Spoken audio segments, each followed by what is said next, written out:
What up, everybody? Happy Sunday. It is on the verge of Memorial Day. And if you are trying to get rested and get your sleep for your Memorial Day Murph, well, I hope you stick around and get some of this because tonight on the Grid and Grind show, brought to you by the Mental Game Performance Coaching, we are going to be talking about the weekend that was the first weekend opening season 2025 United Grid League. We're going to break that down just a little bit, but we got power rankings. We got to do the power rankings. I had everybody hitting me up saying, hey, are we going to get power rankings? We're going to get power rankings. Yes, you're getting it. Yes, it's 10:30, 10:45 on a Sunday, but we got to press. We got to get after it. We got things to do, holidays to visit. Thank you to all the veterans out there that allow us to do what we do and do what we love. I'll be out there suffering with the rest of you during Murph tomorrow at some point, but with that, let's get into it. Obviously, a lot went on this weekend at the Miami International Fitness Expo in Miami, Florida. A lot of different matches, a lot of different things, storylines that we had to visit. But, you know, the biggest thing is where are we in the power rankings? All right. You know, last week was a lot of we're not really sure what to expect from people. We are not really sure who has what, who's doing what. It's really a lot of pontification on who is going to be doing what and who is where, but really how good all the teams are. We're basing it off of what we knew from last year and what we think we might know this year. But a lot of those pieces are now actually, in starting to make a puzzle, and we're starting to be able to put some things together. But let's get into it. Obviously, week one, a lot of good things. We're starting off in our number 8 spot with the Houston Bandits. Now, let me tell you something. Houston, I got to give you a shout out. All right. It's not easy to come out there, create a team in a matter of months, get to know each other from people you may not have ever competed with or known before. And you went out there, you were a team, you looked like it, you played the part. Obviously, there's some things that you need to clean up. But there is some promise there. There's still no change, still sitting at number 8 like you were last week. But one of the things, your first time on the grid, and it showed. And that's not a negative. It's just it is what it is. You are where you are, and it's probably to be expected. It's hard to really grasp what being on a grid's like until you're actually on the grid. And despite how much competition, pedigree a lot of the players have, it's a different sport, and you don't know what you don't know. And now I would say that the Bandits know a lot more than they did going in, and it's going to be different next next match against the Brigade. But they will be ready, and I think they're going to be better. Obviously, this week they had a couple did not finishes, the Jack and Jill, the rings. I mean, in the sprint relay, the backup rise to forward roll, the rings were an Achilles for the Houston Bandits this weekend. But I think they're going to clean those things up. I think they're going to look a lot better. But some bright spots to look at: Lauren Olson, 5 races; Colleen Carey, 4 races; John Young, 5 races; Mason Belk, 3 races. When you're talking about trying to piece and start a franchise and an organization, those are 4 really good pieces to do it with. They had a really good weekend, and they're probably, with experience, only going to get better over time. But with it, they've got a tough task next week, June 14th, or next week, I say in a few weeks, June 14th at Valor Fitness in Tampa, Florida. They're coming to the Brigade's hometown. The Brigade are going to get to sleep in their own bed. They're going to get to wake up and drive to the match for the most part. And it's going to be, quite a battle, because the Brigade are a really good team. But I don't think the Brigade need to sleep on the Bandits, because the Bandits have a piece of experience under their belt. They know what they need to work on. They know what they need to do. Some changes will be made. They got a great coach. They got Sophia, who's doing big things. So I expect the Houston Bandits to be much improved in 3 weeks, and we'll see where they land in the following power rankings. But for now, they are sitting at 8th. In 7th, Atlanta Wild. They are down 2 spots. Coming in, the Wild were a team where we knew that they had a lot of things missing. You had 11 different players that are no longer with the team. You're kind of rolling over and really starting from scratch. And I wouldn't say from scratch because we'll talk about some bright spots that really look good. Um, but with Atlanta, you're coming off a championship, you're rebuilding, so to speak, and then in your first ringer match, you lose a big strength piece in Tom Soroka, who it looked worse, I think, than it actually is. I talked to Tom today. He's hopeful. He's up, walking around very gingerly. Said he's very sore, but we'll see in 3 weeks what it looks like and what he's able to do, if anything. But well wishes to Tom. Hope he's out, and walking around before long and back throwing those logs around, because that's the one thing I think everyone was looking forward to, because I think we knew that we wanted to see Tom Soroka and Chris Montos in the log. And we didn't get what we thought we were going to get. And even more so, we got more than what we had bargained for. So hopefully Tom's back, no issues, and he can get some rest and come back ready to go. But it just looked as the Wild were just out of rhythm, out of sync, not a typical Dan Jackson team. And I don't think it's I don't think it's a mark on Dan or the team. I just think when you have to rebuild and do the things that they've had to do over an off season, like, you're going to run into some of those things. But they did not finish the sprint relay. They only scored 7 points, the lowest point total all week, and those are things that are alarming. And I think those are things that need to be addressed, and I think they will be addressed. The good thing is they got the right people to help address them. I mean, you have Tyler Billington, Vilma Gray, Sydney Wilson. I mean, Sydney really put her team on her back. 6 races. I mean, she's getting after it. Just looking at preliminary stats, Sydney Wilson is tops for impact score of all the teams.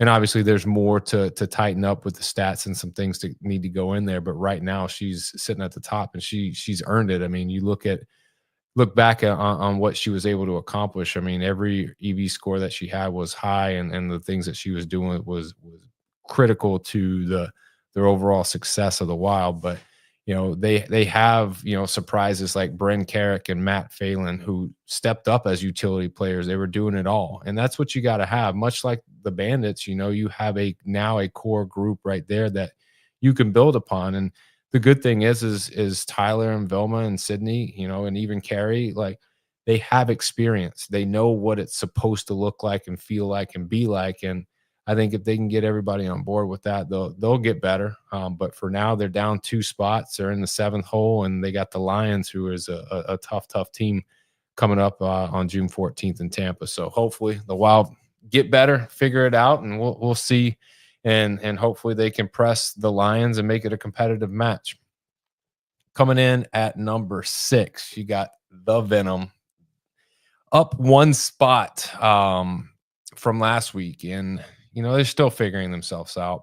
Coach Paul Bear mentioned, during the in-match interview, that they had injuries. They're changing the strategy on the fly, and that's kind of like the win in it all, is that you throw something like that at the team and you're able to just pick up and figure it out on the fly. Like, that's a good, show of a team who is poised, and, having the right people, being able to change on the fly, being able to be resilient like that, I think is a bright spot for Coach Bear and what he's looking for in his team moving forward. They're up a spot to 6, and it's not so much what the Venom did, but more so what the Wild and the Bandits didn't do this weekend. So I think the Venom, after looking at the Venom, the Wild, and the Bandits, I think the Venom have a little bit more upside. But a lot of that is also dependent on a week to week, what's the race format, and who are you going up against. And this weekend will be a tall task. And this will, I think, show us where, if 6 is the right spot for the Venom, or if it's higher or lower, because the Sharks are out for blood, so they say. But looking forward to that match. But some bright spots from this past weekend for the Venom: Tori Height. I mean, stepping in, she does it all. Alex Smith doing more than just the ring movements. He's more than just a bodyweight specialist, wall balls and picking up a barbell and ladders. Like he's in there, he's doing his part. You got guys like Dakota Shackleton, who is solid. Dylan Florentine, having him back is crucial to the development and growth of this team moving forward. And guys like Daniel Hardiman could be just really a breakout star this season. He closes down the mirror, opens up the echo, and just clears the ladder. So those are all things that you want in a building grid team and a building grid player. So looking forward to them next week to see more about where the Las Vegas Venom actually really stand. But right now they're sitting at 6. Coming in at 5, you got the Palms. They're up 1 spot. They came out this weekend, the gates. They blew the doors open. If it wasn't for a challenge flag that was upheld and a restart going the way of the Brigade, the match may have been closer than it actually really was. They got a solid group of returners: Briley Hanson, Cody Rice, Heather Hudson, Sam Secord, Arturo Cabral, all like contributing, doing what they had to do. I know on the live stream, Taylor mentioned that Briley was nursing some injuries and they had to switch some things up. But despite that, she was very, very good at the things that she was there for and did a great job. She had the team, ready to perform in match 1, and I think that's a compliment to them and what they got going on. And some could say, well, that's adrenaline, they're ready to go. But no, I think against a good team, and when you beat them the way that they did, like that's huge. And then if you were able to pick up a win and not have that challenge go the way of the Brigade, now you're sitting really good. And it might have been a much closer match than anticipated, but for now, like I think the Palms are in a good spot. They had a huge match from Jess Placencia and Corey Hendon, who opened the Echo, just killing it. And I gotta stop and apologize to Mr. Brett Henry. Brett, you weren't on my radar, and that's no longer the case. You're a big guy, you can do it all. Like this weekend, you did it all. You name a movement, he probably did it. But Brett, shout out to you. And I think the Palms, sitting in 5, that's a good spot. I think, very respectable. They're up 1 from last week, and they got a Breakers team coming in. Well, like we said last week with the Brigade, you can't sleep on the Palms. They're going to be well coached. They're going to be ready, and they're going to be poised. Now they have 1 match under their belt. It didn't go the way they wanted it, but there's a lot of promise there to build upon. So I'm looking forward to seeing what they do. And I think they got a good shot to push the Breakers next week. But the Breakers, however, we're going to get to them, but they're looking really good too. But for now, the Palms sit at number 5. At 4, down 1 spot, is the Tampa Bay Brigade. And I know you guys are saying, well, they won. How do they drop a spot if they win? Well, here's how. You had a guy, Dan Ty, first time on the grid, and it showed. And that's no disrespect to Dan. He's a phenomenal athlete. But when you come out of the gate and you're pushed into the spotlight in match 1, like it's tough. It's a tough transition. What I am proud of that Dan was able to do is he course corrected and he realized what the speed needs to be and where it has to be. And he picked it up, and he was a bright spot throughout the rest of that match. So shout out to Dan for traveling overseas, coming in, figuring it out, and really, embracing it all and not being afraid to be like, yeah, throw me in. Like, let's go. First match, let me do it. First race, I'm good to go.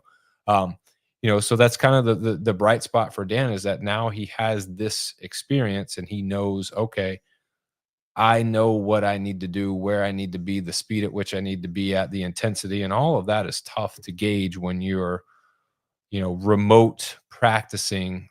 And he's done a great job doing that, but it's just different when you're in person. But I think, looking forward to Dan and what he's doing. But the Brigade females have to be a respected group, because top to bottom, position to position, they killed it. Very balanced, very deep. They can do a lot of things. They're very scary, very, very scary. And then this weekend you had Marissa Oxenford and Hannah Bissett owning their respective ringer point races. And I think, talking to Coach Tomas Pacenda, it was a little bit of you know, who are they going to go with? What is the ringer that they're going to choose? And ultimately, they chose right, and it worked out for them. But it's really because Marissa and Hannah went out there and just dominated. They competed. They do what they do. But shout out to them for getting after it. The one thing that I would say, that really hurt the brigade this week, and what I think pulled them a spot down, is they started slow and they ended slow. And if you're wanting to be a championship team, you have to start fast, stay fast, and end fast. And I don't know what the case might have been. It might have been, well, we got the match in hand, we can afford to slow down. But I know the barbell at the end of the sprint relay is very fucking heavy. I get that. But you don't want to come out of the gate slow, and you don't want to kind of slow your way into the end, even if you think that you got it in hand. Because when you make it further and further and you want to contend for a championship teams just don't do that. And I think they're going to learn for this. They're going to get better. And I think it's going to be a different brigade team next week when it comes to the start and the end of these matches. So looking forward to them. They got the Bandits coming up at home. Like I said, they get to sleep in their bed. Valor Fitness, very familiar with the facility. But they're going to have to be ready. Much like this weekend, they're not going to be able to start slow against the Bandits. The Bandits, I think, know where they stand, what they need to do, and they're going to be working hard to get better. But also, they've seen the brigade now, and that's kind of like the caveat to all of this, is that not only have you been able to see other teams, but other teams have been able to see you, and not just who's on your team, where your holes are, where your weaknesses are, who's good at what, the weights, the strength, the, ringers, the specialty things that people can do.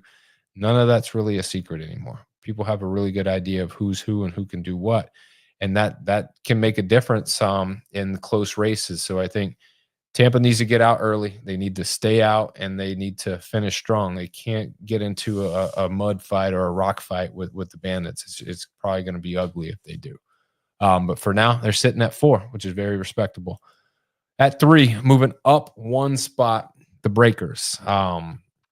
Well balanced. What I saw was a lot of balance, top to bottom. They took care of business. They came in with the business-like attitude. They knew that, there is, from my standpoint, I have a lot of praise and a lot of hype on the Breakers going into the match. So I was wondering if they could go in and make this business, take care of business, and meet expectations, and put all the storylines and, make sure the new players on the team are meshing and molding and knowing what they need to do. They were able to do that. They kept their emotions in check. All the things that could have been factors were not. It was simply go out on the grid, perform your role, and perform it well.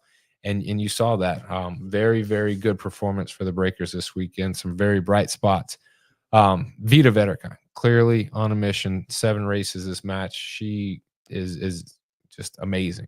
I think whatever her purpose is for this season, you can see it when she's out there. She's very stoic. She gets excited. She gets emotional, but like she has, business on her mind. She's ready to do what's at hand, and she's not going to stop until she gets it done.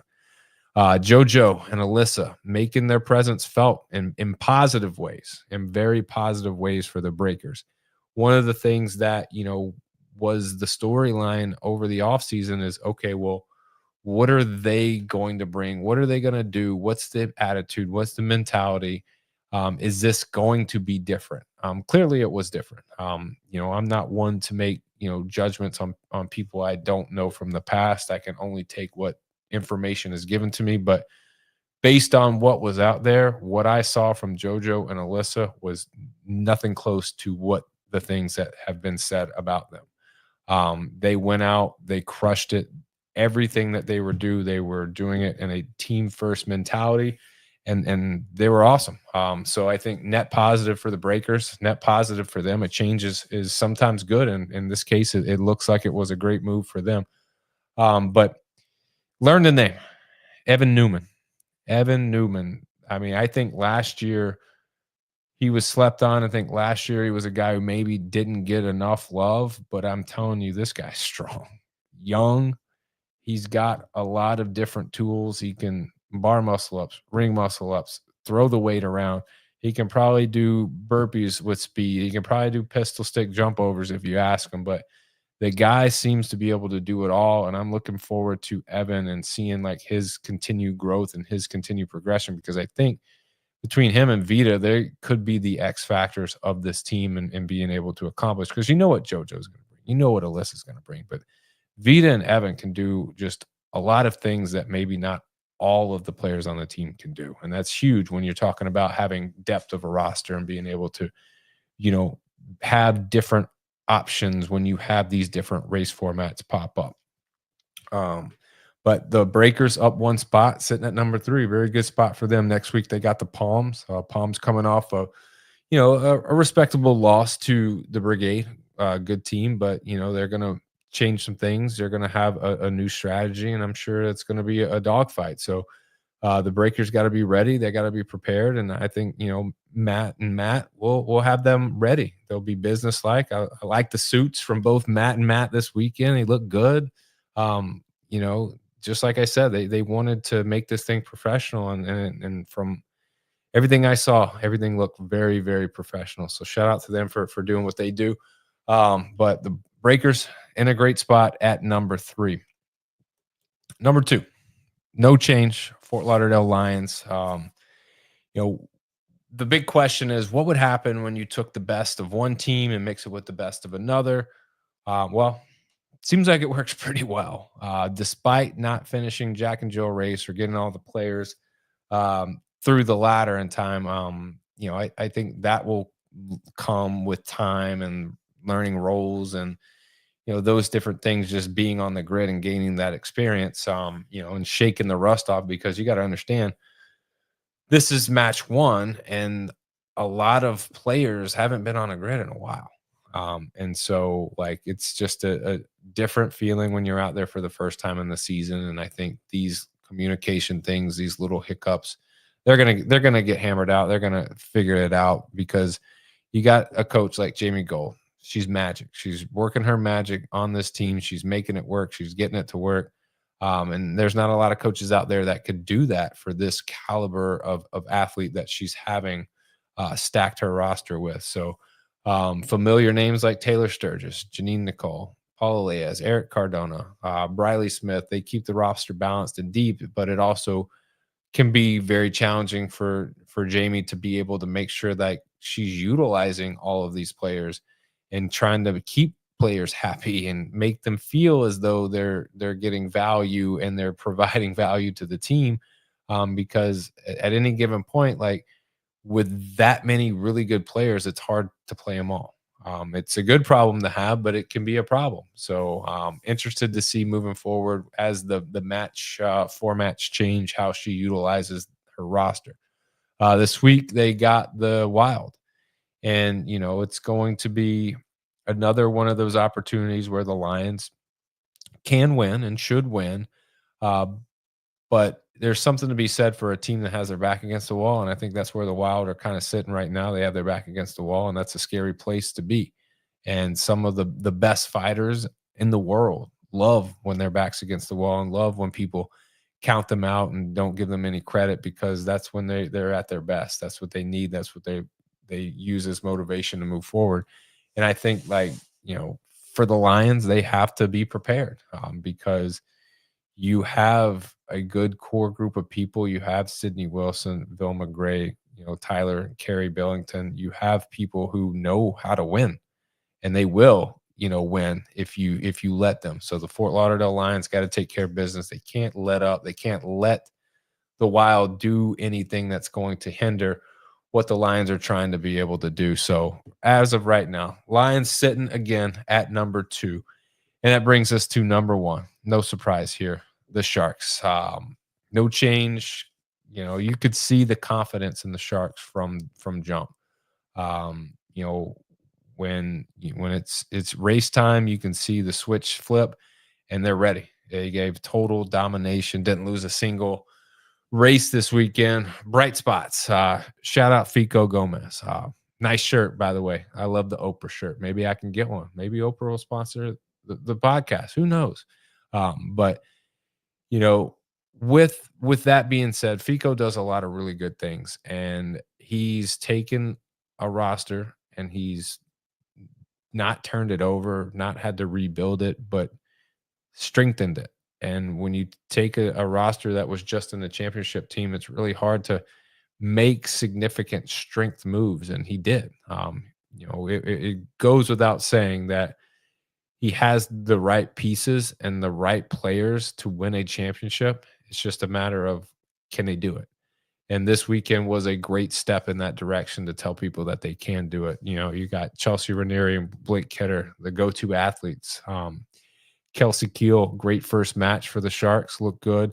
Valerie Gunning, holy moly, Valerie, great match this weekend. You did it all. There wasn't anything that I didn't see you couldn't do. You look great. Jesse Coolman, breezy lanes.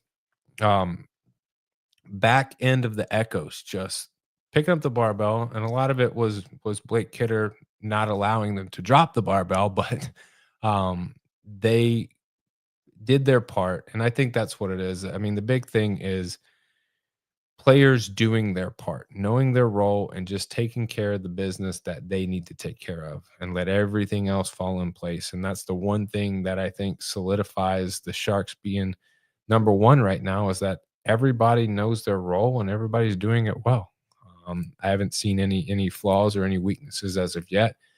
Maybe as the race formats change, you might see those things and those things might pop up. But as of now, they look very, very dominant, and that's why they're sitting number one. They got another match in Tampa on June 14th against the Venom, a team who really wants to see where they are. And this is going to be a great test for them if they're able to hang with the Sharks and push the Sharks. Like that's a lot to be said, and that's movement in the right direction. And I mean, you can never say never, like in grid, but heaven forbid, or what happens if the Venom beat the Sharks? Then what? Now we're talking about this possibly just chaos, which, some people love chaos, some people don't. I'm sure the Sharks are going to do everything they can to prevent chaos from happening. But if I know Coach Bear, he's gonna go out and he's gonna want chaos to happen. He's gonna put his team in the positions to create chaos and make that happen. But